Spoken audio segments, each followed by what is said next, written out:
In one of your last episodes, you said, don't hire PMs from big tech. Why? What about a CPO? Generally speaking, I don't think executives from big tech are the greatest hires across the board because of bad habits that they're going to learn in those places. That's not universal, but it's more true than not. Specifically in product, though, there's typically way too much around them at a big company that they don't have to go feed themselves like they would in the wild of a startup. They've already got project managers around them. They've already got customer interview structures. They've already got tools and things in place where they don't have to go think about these things. What you're looking for in a startup is someone who's going to build the organization or the systems or the rails around it. Let's say you have someone from big tech and you wonder if they're going to be successful inside your organization. You're basically looking for the scrappy folks. You're looking for somebody who's going to come in and build out a lot of those systems or things. And I don't mean process. Again, they've got to understand that they've got to do a lot of legwork on their own just to get to the point of them doing the PM job. Imagine hiring a CTO from Google. CTO from Google is used to coming in and seeing all of these pre-prod, post-prod systems in place. If your startup has none of those things,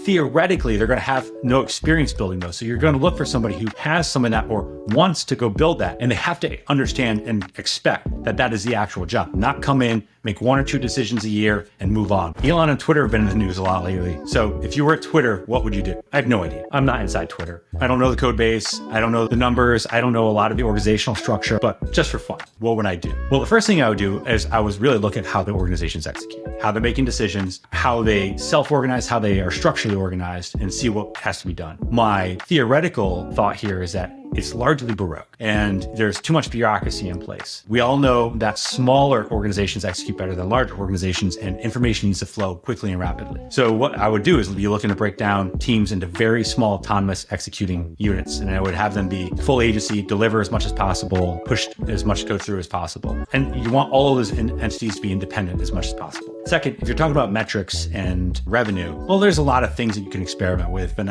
it's very difficult from the outside to look on the inside and say what you'd want to do. The most obvious place to start looking at this is how you could better use the data that they have for one, advertising purposes, and two, Twitter's become the most used news source in the world at this point. So what's their relationship with all these news providers? And I know that it's not a deep one, so why not embed a deep relationship with the news providers there? And then three, we have to talk about the headcount. Again, no idea about what's going on inside there, but what I would do first, again, is break down these teams into those self-autonomous units and see how many high quality executing versions of those that we actually have. And then I would make the assessment of overall team size structures, et cetera. Now, something of Twitter's size, scale, scope, and complexity, there's a whole bunch of non-negotiables. It's a very large distributed system, got so much data. There's a lot of complexity in the stuff that's behind the scenes. There's going to be infrastructure, security, data, trust, and safety that are going to be non-negotiables. There's certain things that are just out of band for completely gutting or eliminating. Yes, they might be a little bit loaded, but who knows? You'd want to understand where the non-negotiables are. And running a distributed system type company like Twitter at that size and scale is not something